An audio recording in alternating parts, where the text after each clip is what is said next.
I think it reflects the fundamental intellectual bankruptcy of the internet, that someone like Arianna Huffington should have come to symbolize the supposed revolutionary qualities of it. I mean, she's an interesting woman, but she's about as revolutionary as my dog. And while the web's promoters constantly talk up its restless, promiscuous, creative energy, the facts suggest this is not always the case. The world of blogging, for example, is going through a crisis. Of the more than 130 million blogs active since 2002, it's estimated over 90% are now dormant. This power shift is no isolated example. It's a consequence of the web's unique design. Its early supporters believed that a space without rules and regulations would be more equal. But it seems to me that as the web has grown, a paradox has emerged, and the opposite is happening. The very lack of regulation means that those with the most resources can shout the loudest and can impose their brands and their authority. To grasp the real distribution of power on the web, imagine cyberspace as space. Seen here for the first time is a mathematically accurate model of web traffic in Britain. This is a galaxy dominated by a handful of mega brands. Each month, we search Google more than 38 million times. 1 in 3 of us now have a Facebook page. eBay gets 21 million visits a month. Amazon, 16 million. The web has 1 search engine, 1 marketplace, 1 bookshop, and 1 social network that matter. I think you can see it in companies like Google and YouTube, the massive aggregation of new wealth and power, the tiny elite of people from mainly Silicon Valley. When you think about it, it's odd that there are no competitors to Facebook. There's competition for everything in a capitalist society. The way Honda competes with Toyota, you know, the way Pepsi competes with Coke. And does that fact demonstrate, in fact, that the Internet is a limited place for all of its rhetoric about entrepreneurial and cultural freedom? You see with the Internet a very pure manifestation of the way in which power works. It lends itself to oligarchy, it lends itself to very narrow elites. And the Internet is a perfect reflection of that. And now, 20 years on, with much of the developing world beginning to come online, the man who invented the web is worried about its future. The concerns that I have are that there will be some sort of central control. And in some countries, it's the government, and in some countries, it's the companies. And I think we have to be always vigilant about these threats, or the whole web will become too frightening to use. So does the emergence online of these new power blocks mean the web's leveling days are over? Is the idealistic vision of it as a unique space where we're all equal simply a nostalgic memory?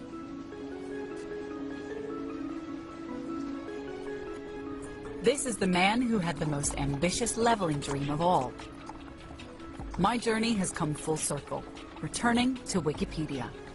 Its creator wanted to unleash the power of the crowd to democratize all of human knowledge. Jimmy Wales is the man behind the world's user-generated information source. Wikipedia in many ways does break down a lot of hierarchical assumptions that people have. It turns out that it's easier to get quality when you have more people participating, and when you judge the quality of someone's work on its own merits rather than paying too much attention to their credentials. But as Wikipedia has grown, it's struggled to keep its dream of empowerment alive. It's been forced to toughen up its rules to prevent pages being hijacked. Instead of truth emerging by consensus, increasingly, it has to be policed. It's funny that we used to be criticized for being too egalitarian, now we're criticized for being too elitist, and somewhere in the middle, we passed the day when everything was fine, but and no one noticed. A whole system has evolved that attempts to reconcile open access to Wikipedia with the need for accuracy and authority. Editors can lock pages. A few thousand administrators can delete them. 12 members of an arbitration committee adjudicate on disputes. And at the top of the tree, there's Jimmy Wales himself. We're actually more structured like the British system than anything else.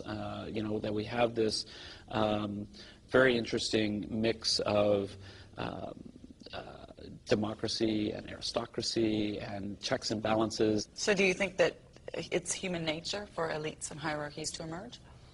I don't even like the terms that you're asking the question, because I think when we talk about elites and hierarchies, people are thinking, or they will tend to think in terms of top-down structures, authoritarian type structures, whereas what I see happening is that communities can come together, create norms and standards and institutions for dealing with those things. But it also involves drawing some lines and saying, look, at some point you're not being constructive and you're not really, we don't want you here.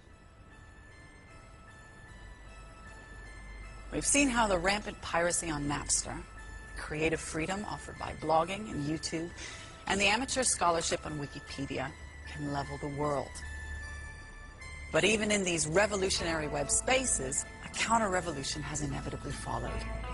The web is being colonized by new gatekeepers and new elites. And so the real question for me is whether the web is inherently unequal simply because it mirrors the inequalities and the hierarchies in our world.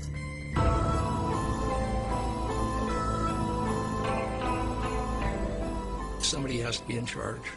You know, that's what I was taught in the Army, and I believe it, that you know, there's got to be somebody who is responsible for everything that the system does and fails to do.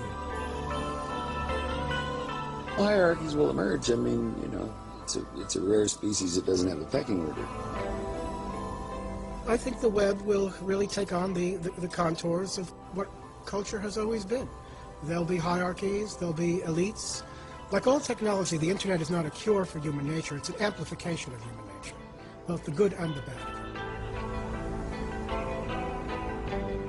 I've talked about it being open and free in the sense of freedom and decentralized, but I think it would be very wrong to assume that if you connect a country, it will become equal. For me, the most important question about the web today is whether its idealistic beginnings have been relegated to history.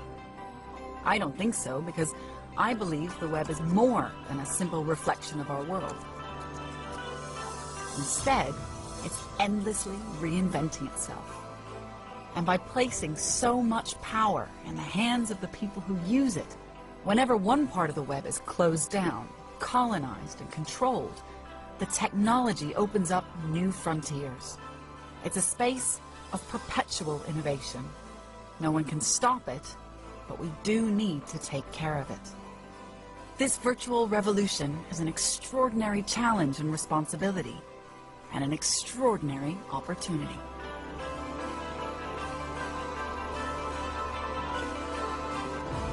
Watch the interviews we used to make this documentary on our website, bbc.co.uk/virtualrevolution, and follow the links to the Open University to hear more from those reshaping the web and the world.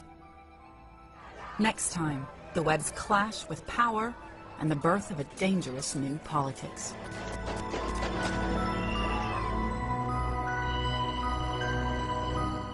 And that's next Saturday night. The series continues at 8:15 here on BBC Two.